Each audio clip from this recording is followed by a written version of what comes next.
Amados irmãos, boa noite. Boa noite. Semana de Spring Break. A gente não tinha isso no Brasil, né? Tinha a semana do... Era outubro pra gente, né? Semana de que não tinha aula a semana toda. É a semana do saco cheio. É a semana do outono cheio, né? Outono? É. Outubro no Brasil é outono, não é? Então. Primavera? Outono? Não. É mesmo primavera? Gente, que coisa. Nossa. Na realidade, esse não é o título da nossa palestra de hoje, mas eu achei que seria importante a gente ouvir essa mensagem em meio ao turbilhão de acontecimentos que nosso amado mundo, nossa amada Terra está vivendo, para que nós não percamos a esperança. Também gostaria de sugerir a vocês para que haja algum nível de consolação, se é que ela pode ser feita frente a tudo que estamos vivendo. Na realidade, nós não estamos vivendo apenas uma guerra, estamos vivendo 3. Mas a mídia só está nos trazendo agora a última. Mas existem 3 guerras no mundo acontecendo agora. Mas essa certamente tem o potencial gravíssimo de envolver o mundo em outro nível. Por isso, eu gostaria de sugerir a vocês uma live de 2h30.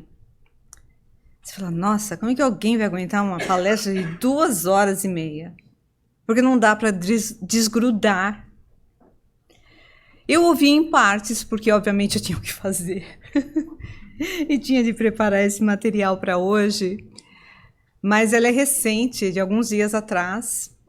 É de uma pessoa que nós respeitamos muito e que conviveu de forma... Seria provavelmente depois do filho e de algumas pessoas que moravam em Uberaba, mas de uma pessoa que morava fora de Uberaba, nosso irmão Geraldo Lemos, que amorosamente é conhecido como Geraldinho, que conviveu de mais perto com Chico Xavier. E, na realidade,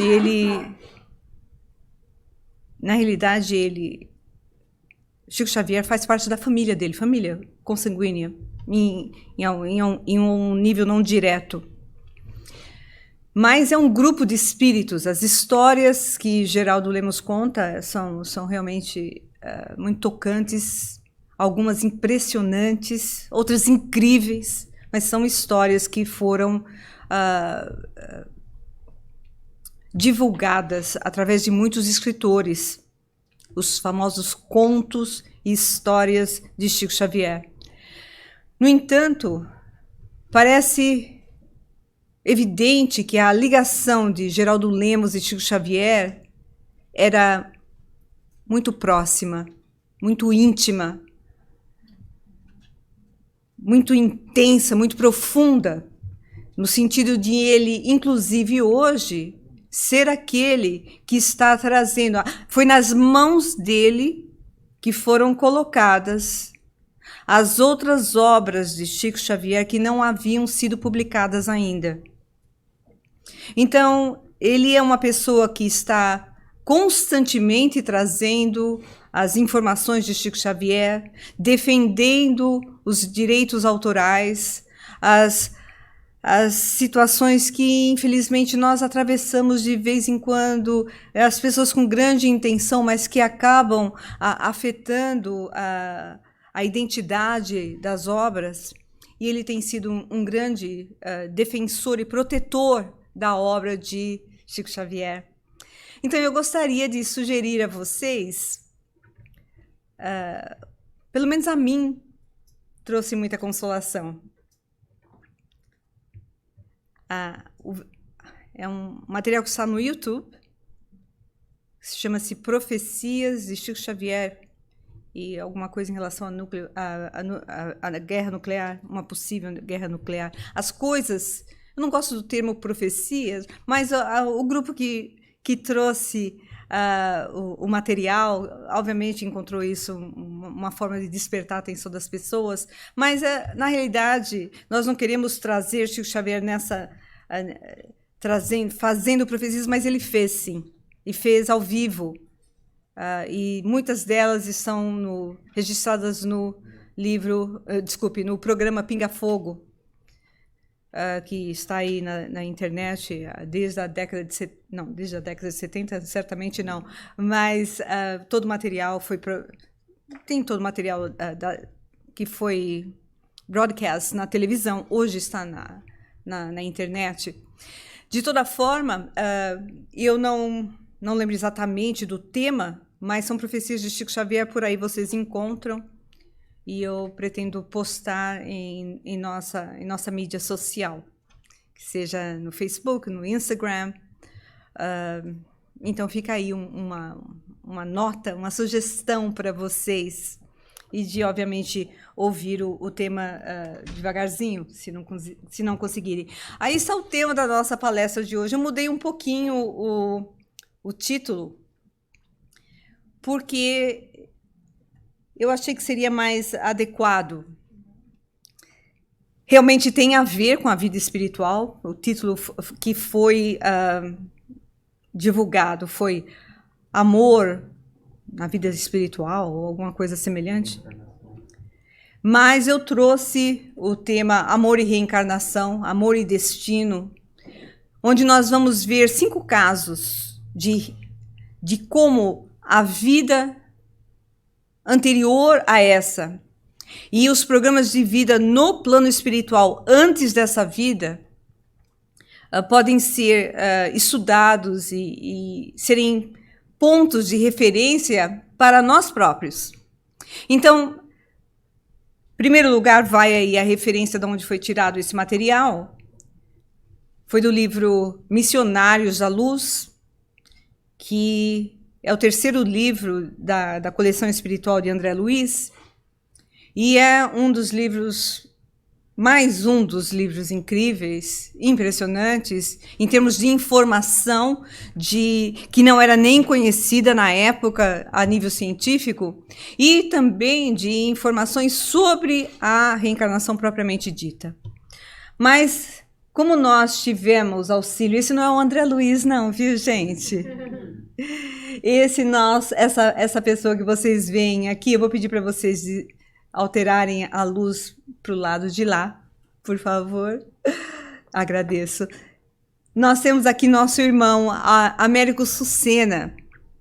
Ele foi o autor, ele foi o fundador do projeto Imagem, que o que fez foi traduzir em imagens, através de desenhistas profissionais, algumas das histórias dos livros de André Luiz.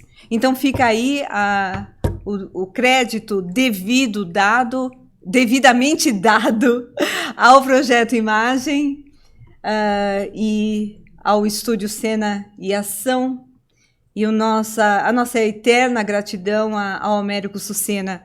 Gente, ele está reencarnado ainda, mas eu tenho... Acho que o movimento espírita, em geral, tem um grande carinho, uma dívida de gratidão com esse homem. Então, nós vamos aqui estudar o primeiro caso. São 5 casos que nós gostaríamos de trazer para vocês hoje. São 5 casos de reencarnação. Um deles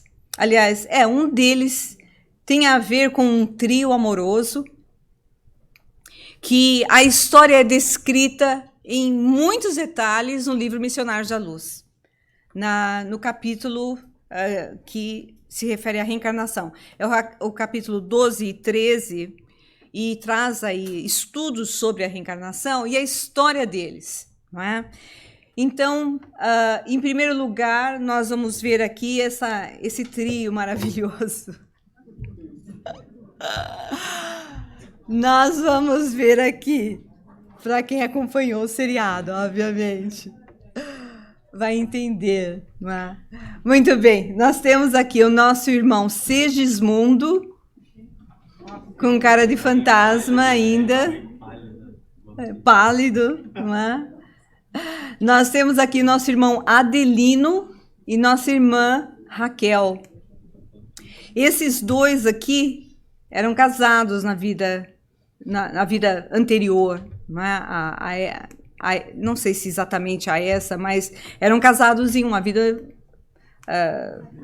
passada, obrigada. E ela se envolveu amorosamente com Segismundo, numa paixão daquelas tórridas. No ciúme, o Segismundo acabou assassinando o Adelino, ok? Então, uma história clássica da vida do ser humano, da história da humanidade, os trios amorosos, os dramas, as tragédias, e nós temos aí o Adelino sendo vítima de homicídio, o Segismundo que se transformou em assassino, e nessa história a Raquel acabou num prostíbulo da época, não é? Que não existe mais isso hoje no mundo moderno, mas talvez nos países ainda menos desenvolvidos, mas antigamente era assim, e era uma experiência nauseante, uma experiência humilhante. As mulheres acabavam em prostíbulos vendendo o seu corpo, literalmente. Muito bem. Eles todos acabaram desencarnando, se odiando profundamente. A Raquel, por ter sido acabar na total miséria, numa total situação de humilhação. E, obviamente, o Segismundo e o Adelino com ódio mortal, literalmente. Os três acabaram indo para o umbral e passaram lá longos anos. Muito bem. Eles reencarnam. Ou melhor, quem reencarna? O Adelino e a Raquel. Eles reencarnam e se tornam novamente um casal. E eles já tinham um filho. E o programa era que o Segismundo viesse como segundo filho. No entanto, quem é que diz... Eu vou mudar a cena para vocês não ficarem chocados por muito tempo olhando essa cena. Quem é que diz que o Segismundo conseguia reencarnar? Não tinha jeito. Já tinha passado meses. O programa já estava feito no plano espiritual. O Adelino, ao verificar suas outras vidas, conseguiu finalmente perdoar no plano espiritual, antes daquela reencarnação, que ele se torna Adelino e Raquel, e que recebeu o Segismundo como segundo filho, conseguiu perdoar finalmente o Segismundo. E foi assim que os três, sob a recomendação e a direção dos benfeitores espirituais, resolveram reencarnar. Próximos. Dois inimigos mortais que disputaram a mesma mulher iam viver juntos como pai e filho. Para que nessa relação, imagine o que a gente vê as disputas, não é? De filho com o pai, pela atenção da mãe, tudo é tão profundamente explicado. As reações de rejeição, de antipatia natural entre pai e filho que não se entende, que acabam finalmente, inclusive, brigando seriamente e às vezes se afastando por completo. De toda forma, o projeto não é esse. O projeto é que, mesmo essas pessoas tendo essas antipatias profundas, que essas pessoas, através dos laços da consanguinidade, comecem a ter um pelo outro algum nível de entendimento. Porque, veja, eles eram amigos antes. Então, a simpatia existiu antes. O amor entre os dois, da amizade sincera e grande entre os dois, entre esses dois rapazes, existiu antes. Mas aí apareceu a mulher, o outro se apaixona, a mulher se apaixona, e aí a tragédia foi crivada no coração desses três. Então, o Adelino já tinha concordado em receber o Segismundo como filho. Mas cadê que o Segismundo consegue reencarnar? Não consegue. Porque depois que o Adelino reencarna, ele obviamente esquece as promessas feitas no plano espiritual e fica aí como um livro aberto a ser escrito por ele mesmo. Mas quando o plano espiritual, quando os mentores começavam a aproximar o Segismundo do Adelino, presta atenção nessa parte. O Adelino sentia a vibração desse espírito se aproximando, rejeitava a entidade e matava os espermatozoides. E não tinha como fazer o Segismundo reencarnar. Porque os dois, Adelino e Raquel, continuavam a viver normalmente como marido e mulher e tiveram todos os seus encontros e nada de sair um pintinho desse encontro. Não tinha jeito.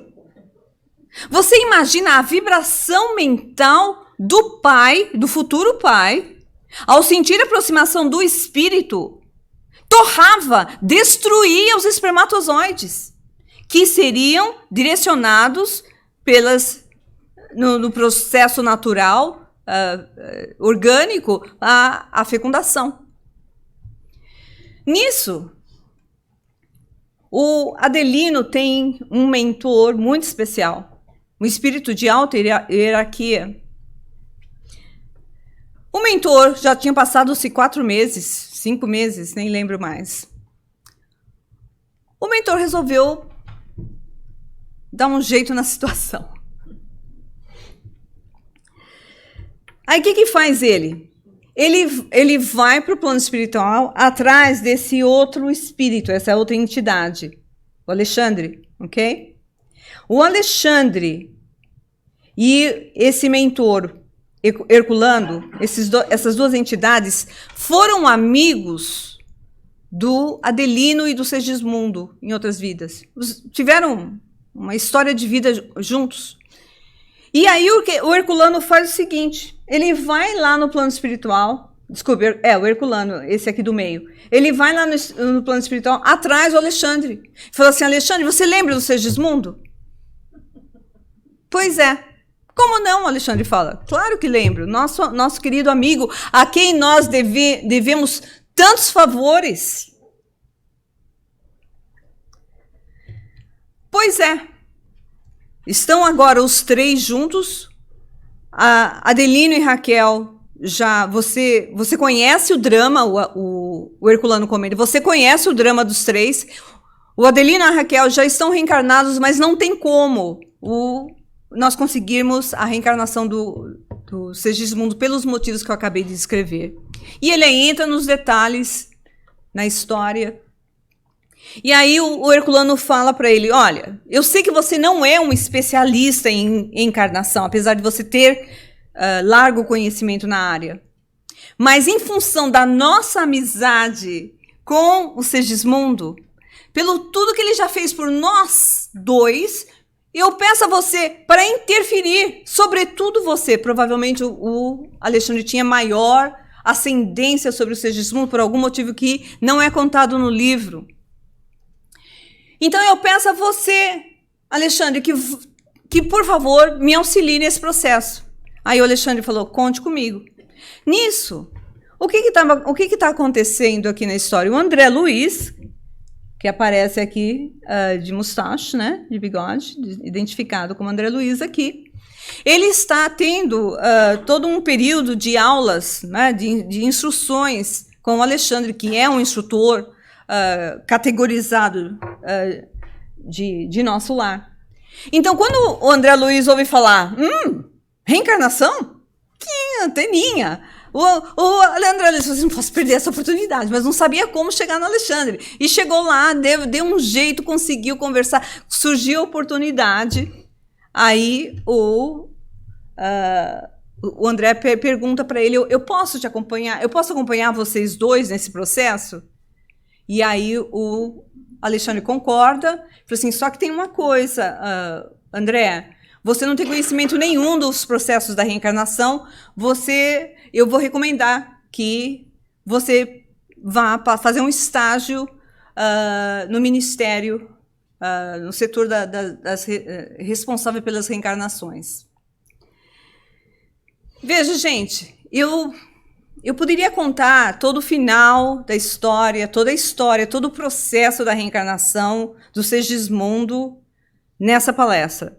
Os slides estão aqui. Mas não vai ser nisso que eu vou focar. Primeiro que eu quero despertar o interesse de vocês de saber a história, que é incrível. Que não há palestra, não há conhecimento que possa ser passado para vocês ao vivo que substitua a leitura. Porque a leitura é riquíssima de informações. Só esse diálogo entre o Herculano e o Alexandre, planejando esse processo, só ali você fala, uau! Então eu quero despertar a curiosidade de vocês.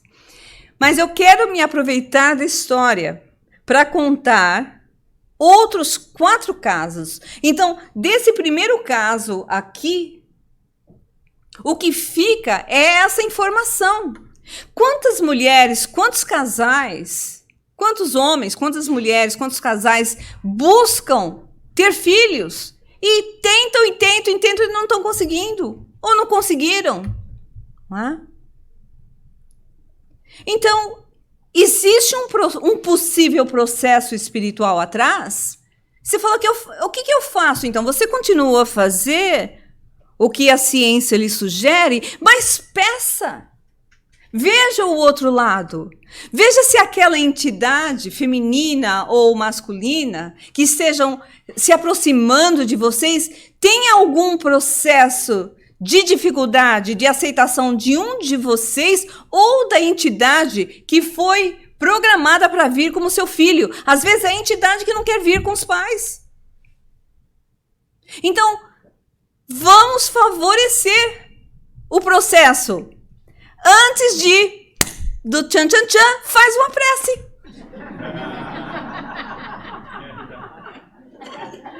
Você fala, não acredito que você está dizendo isso. Não precisa ser antes, exatamente, ok? Mas comecem a orar. Comecem a orar. Comecem a orar para esse espírito que vocês estão desejando em suas vidas. Olha, gente, vocês estão rindo, né? Mas no livro existe, inclusive, a pergunta do André, quando começa a descrever o processo da reencarnação do Segismundo, o que os mentores... Veja, gente, olha a cena. Eu quero que vocês entendam a cena. Tá aqui o casal no tchan-tchan-tchan. Tá aqui os mentores no outro lugar, da casa. Esperando o tchan-tchan-tchan acabar. É isso que está acontecendo. Ok? O André Luiz está assim, não estou acreditando que eu estou vivendo isso. Ele vira pro Alexandre, que é o instrutor dele, e pergunta, é assim com todos os casais? Não, somente os casais que são espiritualizados, que têm o seu lar protegido. Nós damos ao casal total intimidade, total o quê? Privacidade. Mas assim que o casal terminar o seu encontro, nós precisamos influir imediatamente no processo, magnetizando os espermatozoides para que a fecundação seja feita do jeito que está programado. O André Luiz cai para trás. Falei, não acredito. Gente, nesse nível, então isso acontece com todo mundo? O mentor fala de jeito nenhum. Esses são apenas as pessoas, os casais, que já estão num nível de evolução tal, não são pessoas redimidas, mas já não são pessoas más, são pessoas comuns, mas que já estão com projetos definidos de reencarnação. Já merecem, já fizeram por merecer a intervenção dos amigos, dos benfeitores espirituais. A maioria das pessoas reencarna sem nenhuma interferência de benfeitores espirituais, no processo contínuo do processo natural evolutivo das reencarnações. Então, a pessoa sai do umbral, sai das camadas inferiores e vai direto para a reencarnação. Não vai para nenhuma colônia espiritual se informar, aprender, crescer, se renovar, perdoar. Então, vocês vejam a mensagem que nós ouvimos no começo, que tem a ver com perdão. O reencontro desses três só foi possível porque os três se perdoaram. Porque a Raquel passou a odiar os dois no final da história. Os três se odiavam, ok? No entanto, dos três, quem mais evoluiu foi o Segismundo. E já tinha assim, trabalhado por largos anos na colônia, que no caso são todas histórias de Nosso Lar, mas poderia ser de qualquer outra colônia no plano espiritual. O André Luiz relata a história das experiências dele na colônia que o albergou. Mas existem milhares de nossos lares por esse mundo de Deus afora, em muitas dimensões diferentes. Então, o Segismundo estava recebendo o auxílio de 2 mentores, já não eram nem espíritos amigos, espíritos familiares, espíritos portentosos já. Eles poderiam estar em outras colônias espirituais, mas estavam auxiliando e trabalhando numa colônia de menor porte para auxiliar. Então, você tinha, por exemplo, em Nosso Lar, atuando no programa do Medionato de Chico Xavier, você tinha um André Luiz, que anos antes tinha saído do umbral, muito pouco tempo antes, mas que se transformou de uma forma impressionante e se transformou num trabalhador e num estudante das coisas espirituais. E você tinha um Emmanuel, que já certamente que não era mais do nível de Nosso Lar há muitos séculos. Então, essas entidades que já eram redimidas, como no caso o Emmanuel, trabalhava ao lado de uma regenerada, como o André Luiz, que obviamente hoje, certamente depois de 80 anos, não é? Já deve estar num outro nível, obviamente, evolutivo. Mas o Segismundo mereceu o auxílio dessas 2 entidades que foram amigos ou familiares, nós não sabemos, o livro não descreve, que hoje já estavam na condição de mentores. Então, vocês vejam que o nível de interferência do caso Segismundo foi significativo. Então, a história continua. Eu posso vir a explorá-la em outras palestras, como já fiz no passado. Essa palestra da história do Segismundo toda, eu dei em 2015, se eu não estou enganada, muitos anos atrás. Mas elas podem... A palestra toda tem tantas nuances que ela pode ser explorada, não infinitamente, mas inúmeras vezes. Então, nós vamos pegar essa história. Vocês já estão sabendo alguma coisa da história, porque já contei coisas bem interessantes para despertar a atenção de vocês. E a gente vai partir agora para a experiência, focar na experiência do André Luiz. Porque lembra que o mentor, o instrutor Alexandre, recomenda ao André Luiz passar uma semana no Instituto de Planejamento das Reencarnações, ligado ao Ministério do Esclarecimento. Como organização, Nosso Lar tem 12 ministérios. Um deles, nós temos aí o Ministério do Esclarecimento. Então, nós temos aí o começo da experiência de André Luiz no Ministério, ou melhor, no Instituto do Planejamento das Reencarnações. Muito bem. Chega lá o André Luiz. Quando ele entra nessa área, ele pensa que está numa universidade. São tantos os prédios, né? O Ministério do Esclarecimento tem muitos prédios. Um deles é o Ministério, desculpe, é o Instituto da Reencarnação aqui. Não é? Eu não sei qual dos dois necessariamente, a gente vai ver daqui a pouco. Então, está aí, né, as indas e vindas dessas entidades em estudo dos projetos. Então, eu já comentei algumas coisas aqui com vocês, não é? No sentido de dizer que, isso são os comentários de Alexandre para o André, que a grande parte das reencarnações acontece de uma maneira padronizada para todas as pessoas, mas existem aqueles que já adquiriram cultura e conhecimento e, portanto, já adquiriram responsabilidade. Nesses casos, o processo da reencarnação se torna mais complexo. A gente espera que nós sejamos um desses casos, né? Muito bem. Aí a gente vai ver o quê? Que as colônias espirituais basicamente trabalham com não nas reencarnações padronizadas, nos processos reencarnatórios padronizados, mas nas colônias a gente vai ver os trabalhadores e as entidades que têm débitos, não é? Realmente já sob processos de reencarnação. Então, os trabalhadores já são pessoas não missões. Eu não gosto do tema missão porque parece que nós já somos espíritos espíritos já mais elevados. Missão são para os espíritos superiores. Para nós, a gente está aqui querendo se organizar.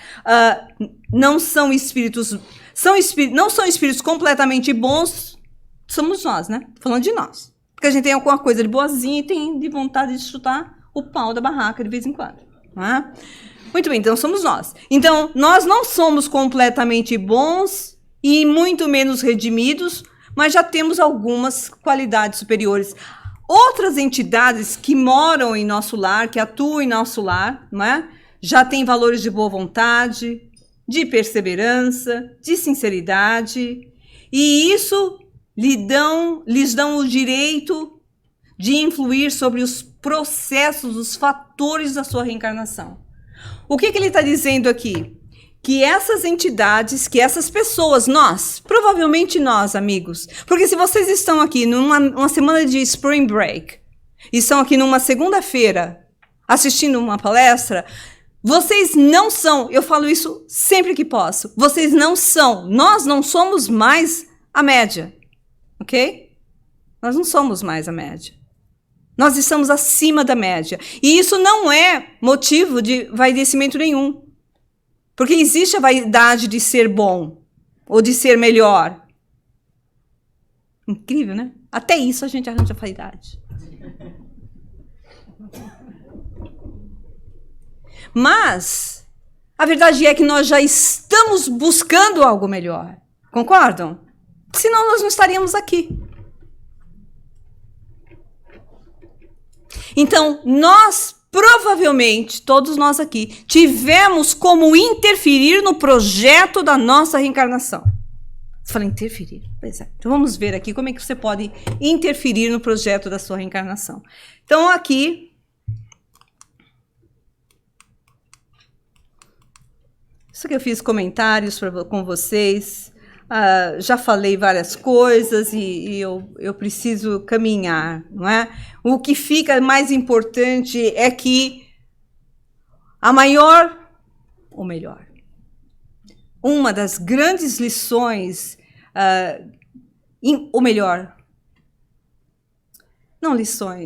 esclarecimentos, que a doutrina dos espíritos, não dos espíritas, a doutrina dos espíritos, ou espiritismo nos dá, é que o erro, a queda, pode e deve ser levada como aprendizado. É uma oportunidade de aprender. É muito duro assumir a queda, a nossa tendência é sair do erro total para a vitimização. Ai, minha culpa, a pessoa fica naquele loop de culpa. Quando exige ainda mais coragem, mais força, mais determinação de se retificar, porque se arrepender somente não é suficiente. É preciso trabalhar pelo melhor em você, na sua autoeducação, mas também através da reencarnação, porque não adianta você apenas se arrepender.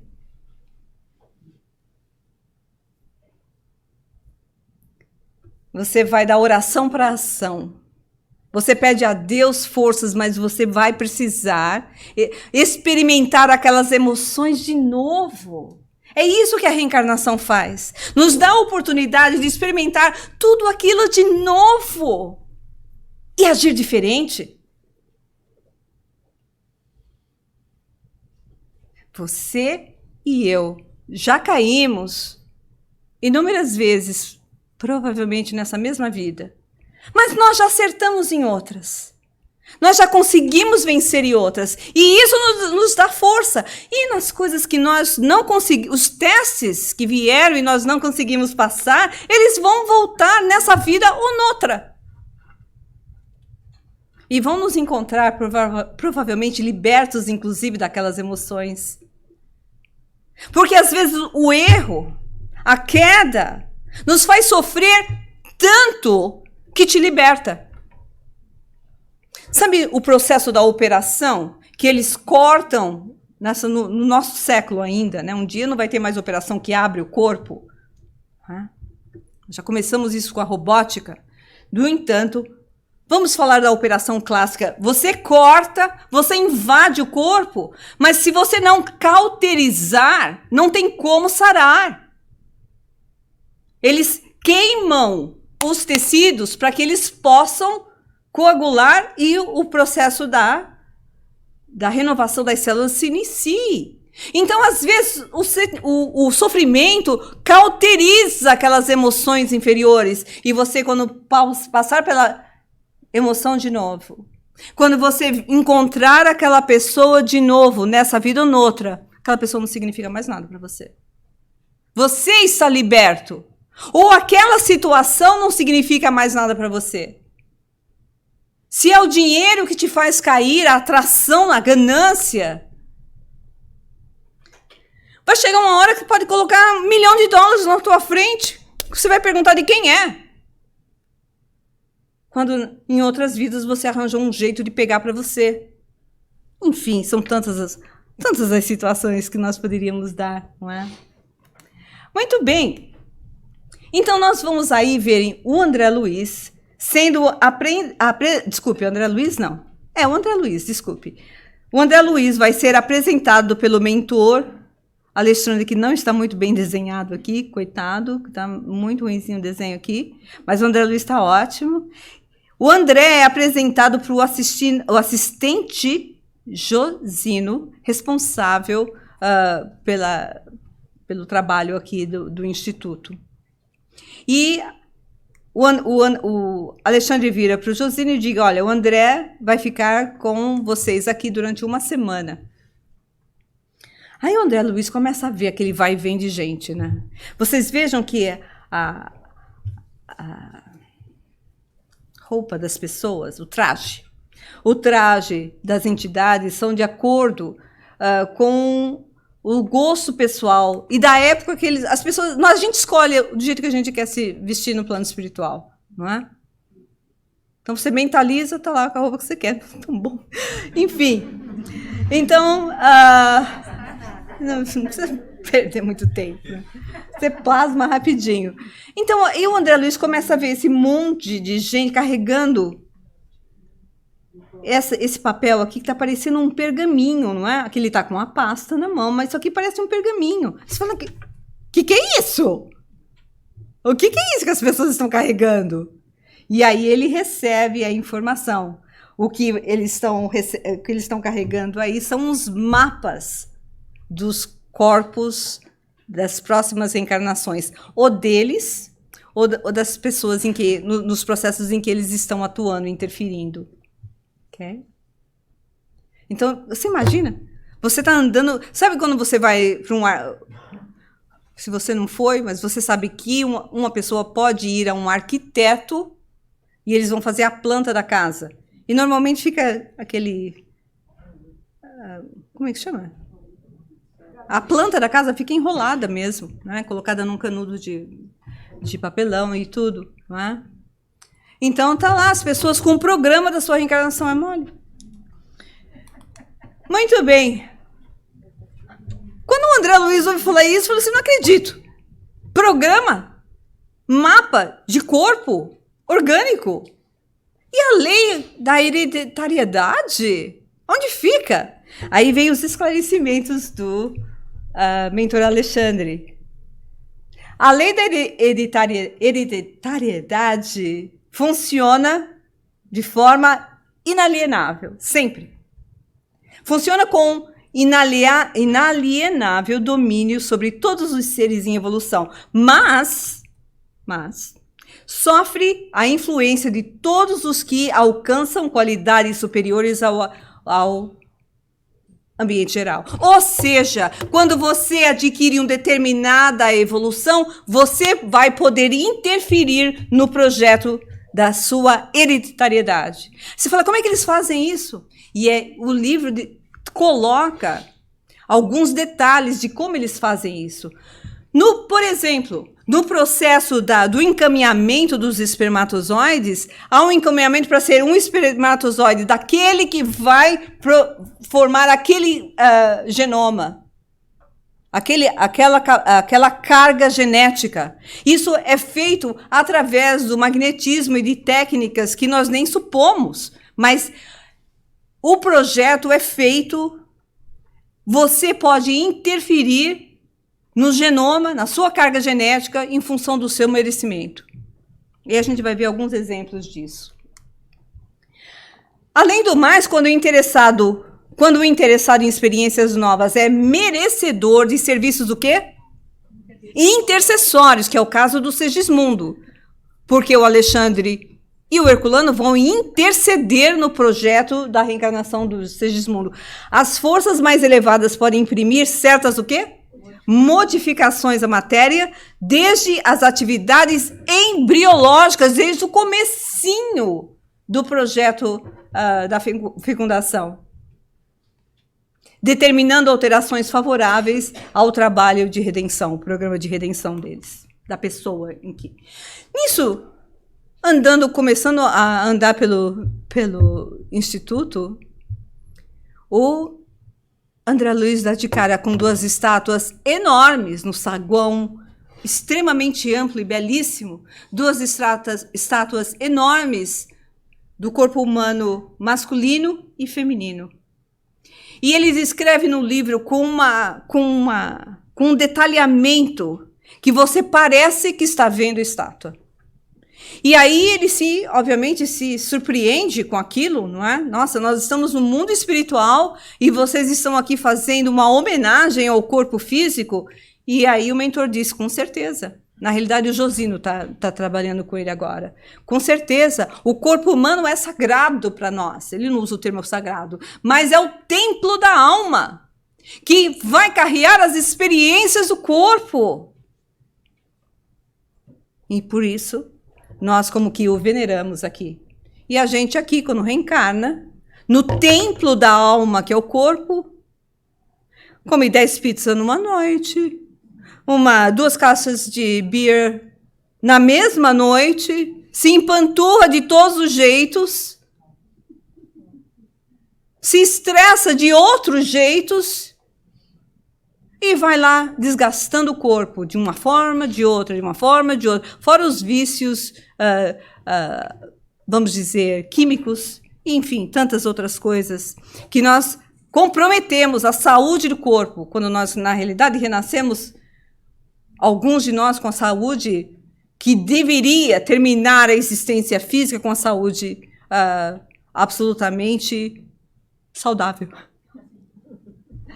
Muito bem. Aí ele faz comentários os mais diversos e vocês vão ouvir isso vou ver isso no livro.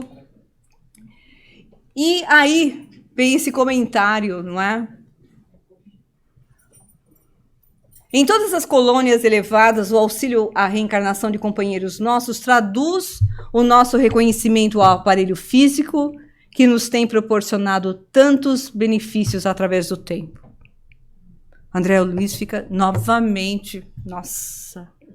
Eu fui auxiliada pela minha mãe, que está em outra esfera, pelo espírito que foi minha mãe em outra esfera. Eu já sei que o meu pai, que foi meu pai nessa última vida, está vivendo no umbral. E aí como é que fica? E aí fica naquilo que eu disse para vocês no começo, que as pessoas com algum nível de evolução são auxiliados nos seus processos reencarnatórios com endosso os mais variados, intercessões as mais diversas. Mas se a pessoa foi, porém, criatura em esforço puramente evolutivo, circunstância essa, na qual não teria regressado em condições amargurosas, contou ele, no caso o pai de André Luiz, com o abençoado concurso dos trabalhadores espirituais que velam na crosta da terra pela execução dos trabalhos reencarnatórios, em processos naturais. Então, existem espíritos encarregados, especializados nos processos naturais de reencarnação. E se o seu pai estava no umbral, ele reencarnou novamente nesses processos, vamos dizer, desse mecanismo normal da reencarnação. Vocês estão me acompanhando? Vai ficar... Vocês estão achando interessante? Sim. Eu achei que vocês estão assim. Muito bom. Aí o que acontece? Nós temos aí o Josino vai apresentar o André Luiz, muitos anos nos Estados Unidos, né? A gente começa a portuguesar o inglês. Então, o André Luiz é apresentado a esse rapaz, que parece um rapaz extremamente simples, mas vocês vão ver que não é, que já tem responsabilidades aqui dentro do Instituto, e ele vai ser o chaperone, não é? Vai ser aquela pessoa que vai levar o André Luiz para conhecer o Instituto. E aqui o Alexandre vai fazer lá as coisas dele e deixa o André Luiz sob os cuidados do Josino e Manassés. Então, nós vamos aí para o primeiro caso, muito interessante, que o André Luiz está conversando com o Manassés e aparece esse rapaz, o Silvério. Olha só a história.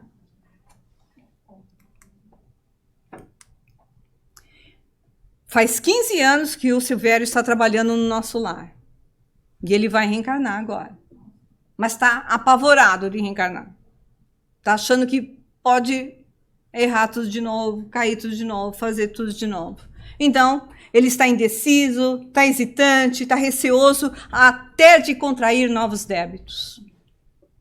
Aí o Manassés procura animá-lo, entusiasmá-lo. Não, coragem, vamos em frente. É por aí que a gente precisa ir. A porta é estreita, mas se você não passar por ela, você não vai chegar a lugar nenhum. E aí, o Silvério pergunta para o Manassés, e o modelo está pronto? O olho do André Luiz saltou mais ainda. Modelo do quê? E vocês já sabem, não é?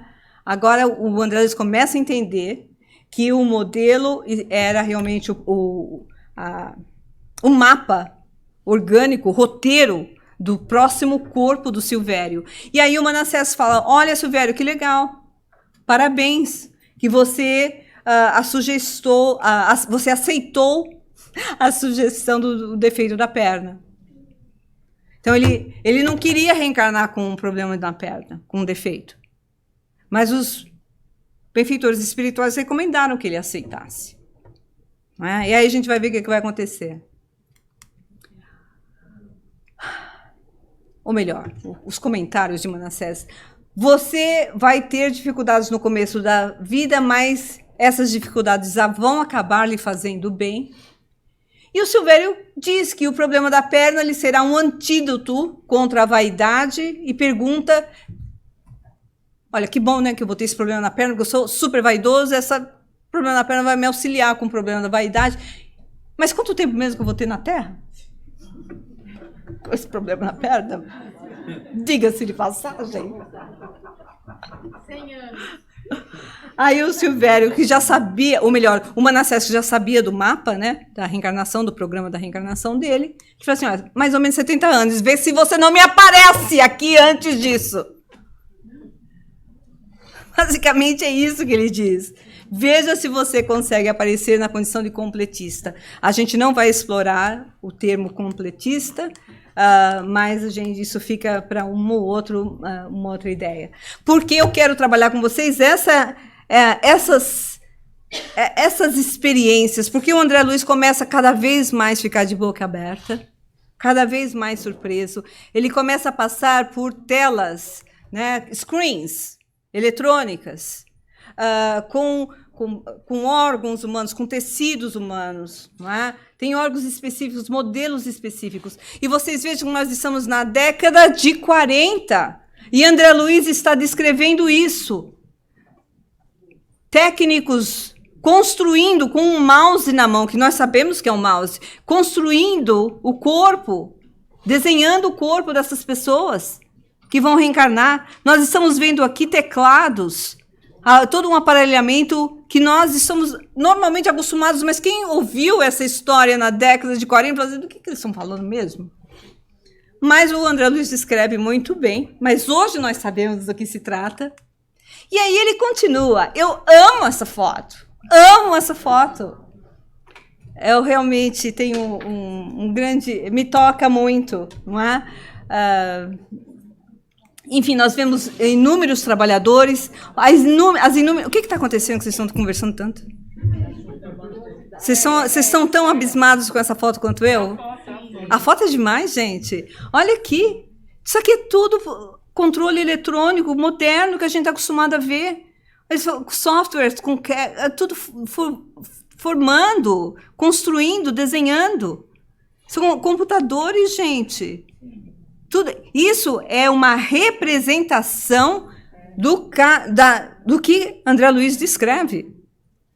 Mas dá licença, mas isso não existe matéria, então isso é uma projeção de tudo, né? Não é projeção nenhuma. Isso é o que acontece, o que existe no plano espiritual. No plano espiritual, a gente não fica feito o Gasparzinho flutuando, gente. Existe casa, existe prédio. Nós acabamos de ver o Ministério da Reencarnação. Mas o nosso corpo é material. O nosso corpo é material, mas é uma matéria mais sutil. É uma matéria que você não consegue registrar com os instrumentos que nós temos agora ainda. Temos no mundo ainda. Mas o nosso corpo é material. Como? Então existe coisas tocáveis. No plano espiritual, as pessoas se tocam e se sentem. Você não pode esquecer que a descrição da colônia Nosso Lar é uma colônia extremamente próxima à Terra. Existe um capítulo do Nosso Lar que o André Luiz, inclusive, adormece e se desprende do corpo quando ele finalmente visita a mãe, em outra dimensão espiritual. Ela acabou de falar que tem um filme no Nosso Lar. Mas o filme, gente, não é nada. O filme não conta essa história do desprendimento do André Luiz adormecendo, porque estava exausto. O André Luiz, cansado no plano espiritual, pode uma coisa dessa? O filme mostra, não é, o André Luiz trabalhando no Ministério da Regeneração e acaba exausto, estava trabalhando com as pessoas que estavam chegando, com as entidades que estavam chegando no umbral. E adormece. Quando adormece, a gente não se desprende do corpo quando a gente dorme? O espírito da gente não sai? Mesma coisa, o espírito do André Luiz saiu, ficou o quê? O corpo físico? O que ficou? O corpo espiritual, que é o perispírito. Quando a gente perde esse corpo, você vai ter um corpo igualzinho a você. Igualzinho a você. Só que de uma matéria mais sutil. Nós temos o nosso corpo físico, o nosso corpo espiritual, que é o perispírito, e o nosso espírito, que é a nossa essência. Tanto é que pessoas muito apegadas à matéria, às vezes desencarnam e ficam em casa. Desculpe, eu vou falar uma coisa muito chocante, mas ficam perto do corpo, em decomposição. E sentem tudo. No filme, então, já que foi comentado o filme, o André Luiz sente fome, frio e sede no umbral. De tão materializado que era o perispírito dele, o corpo espiritual dele. Então, o que vocês estão vendo aqui vocês estão vendo essa sala aqui? Imagine uma sala como essa no plano espiritual. Isso não é projeção nenhuma, isso não é invenção nenhuma, projeção de pensamento. Isso é realidade. As cidades espirituais existem como região espacial.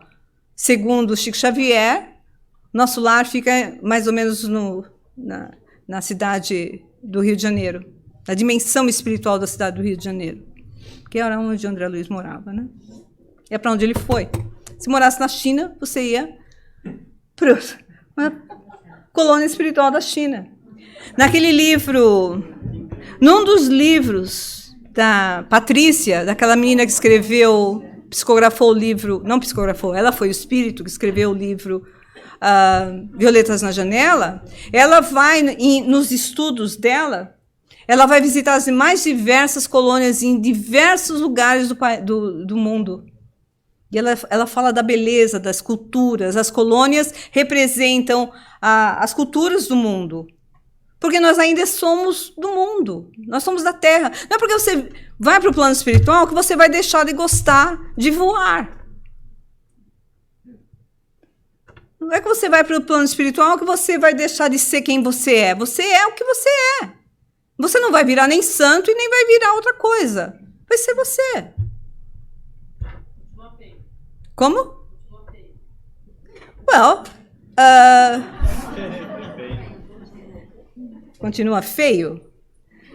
Vamos ver um caso de beleza? Vamos ver um caso de beleza física? Primeiro a gente vai falar no caso da Anacleta. Olha aqui, gente. O André tá lá com o Manassés, né? Chega essa moça.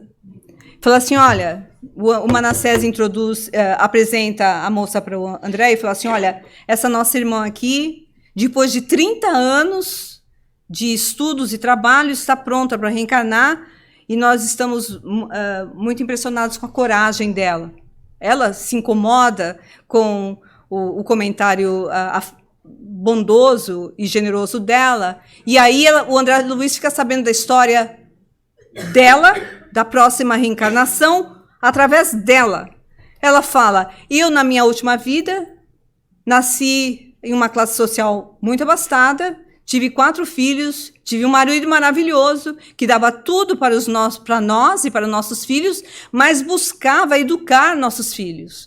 E eu, com excesso de amor, de mãe, acabei por estragá-los. Mimei demais. O bottom line é que meus filhos, por terem absolutamente tudo, fartura financeira, ambiente social, facilidades 1000, tudo, todas as vantagens possíveis que o mundo oferece, acabaram se desviando. 2 filhos meus, os 3 desencarnaram e chegaram no plano espiritual antes do tempo e estão em condições desoladas nos umbrais. Eu, depois de 30 anos de nosso lar, finalmente reconheci o meu erro e agora, depois do trabalho, acabei por merecer a reencarnação retificadora. E eu vou voltar com os 4, como meus filhos novamente. Vou enviuvar muito cedo, porque não valorizei o marido que tive. Os 2 primeiros filhos vão reencarnar com problemas mentais. O outro eu não lembro, mas é um outro problema físico muito grave. E a menina vai reencarnar normal, mas vai ser impossível. Vai me dar milhões de problemas. Ela vai ser a filha problema. Porque foi assim que eu a fiz. Foi assim, virou uma dondoca, cheia das suas vontades, enfim. vai ser um adolescente daquelas. Essa vai ser a reencarnação dessa moça. O outro caso, vocês falaram em beleza física, não é? Essa moça aqui chega para o Manassés, que parecia tão simples, né? Mas ele, na realidade, ela entrega o mapa do próximo corpo dela nas mãos do Manassés e pede, você, por favor, peça a revisão do meu caso. Os meus orientadores sugeriram que eu não nasça com a beleza perfeita, porque eu tinha pedido isso, que eu nascesse muito bonita. E eles me disseram que pelo fato de eu ter caído em função, ter caído moralmente, das minhas quedas morais, terem sido em função da beleza física, que eles recomendaram que eu não nascesse tão perfeita assim. Então, ela pede que ela nasça com uma disfunção na tireoide. Ou seja, vocês vejam o mapa, ela vai engordar facilmente. Ok? Vai ser gordinha, ou vai ter problemas, vai estar sempre lutando, né? Não vai nascer perfeita, porque olha como ela é bonita aqui. Ela não vai nascer perfeita. Eles dizem aqui, que as minhas linhas, a minha recomendação dos meus benfeitores é que as minhas linhas não sejam impecáveis na forma física de acordo com os critérios da época. Então, se você não nasceu tão lindo assim, você pediu, minha criatura. Essa circunferência é falta de ginástica também. Fechar a boca. Mas veja, se a pessoa tem tendência para engordar, tem de colocar a boa vontade, a força de vontade, a disciplina, tanta coisa que vem em função disso, não é? Eu acho essa parte interessantíssima, que ela pede para não vir perfeita. Aí você fala, e quando ela retornar? Quando ela retornar, se ela tiver, respondendo ao seu comentário, comentando o seu comentário, quando ela retornar, se o espírito dela, se ela tiver vencido as batalhas e voltar na condição de completista, vencedora na sua condição reencarnatória, ela pode plasmar como ela se vê, ou como ela gostaria de se ver. É por isso que as entidades às vezes se mostram jovens, se mostram maduras. As entidades se mostram para nós, ou se mostram para si mesmo, no plano espiritual, entre eles, como eles querem se ver. Ok? E se vestem como querem se vestir. O Manassés está envelhecendo, né? O desenhista não foi tão feliz em todas as projeções. Não é? O outro caso, esse é o último caso que nós vamos ver. Esse é um caso muito forte. Aqui nós temos o caso de um amigo do Manassés, um caso pessoal dele. Esse amigo dele esteve reencarnado 100 anos antes e cometeu um assassinato, matou alguém a facadas. Okay? E aí ele vai retornar com... aqui vem um comentário, né? Ele se arrepende. E é todo uns comentários riquíssimos no livro. Não é? Mas o ponto que fica é que ele se arrependeu profundamente, ele já começou a trabalhar em função da sua própria renovação e autoeducação. Mas isso não é suficiente. E foi por isso que Kardec perguntou para os mentores, o arrependimento não basta? O que vocês acham? Pelo que vocês já aprenderam aqui, frequentando a casa espírita, em contato com o conhecimento espírita, você não precisa mais frequentar a casa espírita e ter conhecimento espírita. A pessoa deveria ser autodidata. Nós vemos a casa espírita porque não existe como reproduzir em nossos lares essa vibração. Não tem como, é impossível. Porque aqui existe uma estrutura espiritual. Existe a presença constante dos mentores. Você acha que os mentores estão em peso na sua casa o tempo todo? Quando você está ligado na Netflix, quando eles chegam e veem o que você está vendo, eles saem correndo. Então aí vem a pergunta de Kardec. Basta o arrependimento durante a vida para que as faltas do espírito se apaguem? E os mentores respondem, não, o arrependimento concorre, ajuda para a melhoria do espírito, mas ele tem que corrigir o seu passado. Você tem de passar pela experiência de novo, pelas emoções de novo. É só assim que você se libera. Você dá um checkmark em você mesmo. Você fala, agora eu consegui. Eu finalmente venci sobre mim mesmo.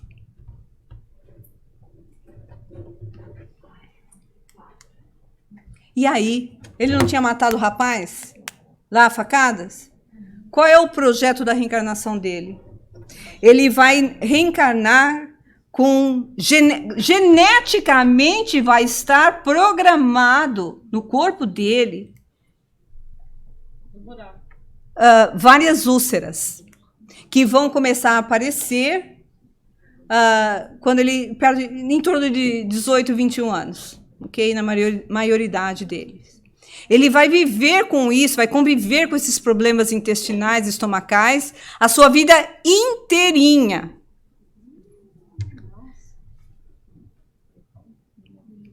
Só que tem uma coisa interessante no caso dele. Você fala, ele vai morrer disso? Não é? Ele vai conviver com isso. Porque poderia ser muito pior. Ele não matou alguém à facada? Ele poderia passar pela mesma experiência, ou por uma experiência semelhante. Porque a pessoa não precisa ser assassinada de novo. Ela pode sofrer um acidente tremendo que os metais de um carro enfiam no corpo dela. Percebe? Tem 1000 formas de você passar por uma experiência traumática. 1000 formas. Só que ele já tinha trabalhado tanto pelo bem. Ele já tinha se transformado tanto que o processo reencarnatório dele tinha sido suavizado por ele mesmo. E aí vem o comentário dos mentores. No livro Missionários da Luz, e vai ser assim que nós vamos terminar. A justiça se cumpre sempre, mas logo que o espírito se dispõe à precisa transformação no Senhor, atenua-se o rigorismo da pena. E Jesus nos lembrou que o amor cobre a multidão dos pecados. A vida é uma sinfonia perfeita. Quando desafinados, estacionamos no serviço de recomposição da harmonia quebrada. Esses são os dizeres de Alexandre, os comentários de Alexandre para André Luiz, que nos lembram que nós podemos ter os nossos débitos suavizados. Hoje a epigenética nos mostra que nós podemos ativar ou desativar a nossa estrutura genética em função da nossa maneira de viver, pensar e sentir. Você pode vir com um programa de vida que tem um gene que vai desencadear uma doença específica, que dependendo do seu estilo de vida, da sua transformação pessoal, aquela doença já não é tão grave, você vai ter uma versão mais suavizada dela. Ou o contrário, você pode aumentar os seus próprios sofrimentos por suas escolhas, no sentir, no viver, no escolher. E aqui eu deixo vocês com o gostinho da história de Segismundo no livro Missionários da Luz. E com isso nós terminamos E nós rogamos a Deus que nos abençoe, que nos favoreça uma semana de luz e entendimento,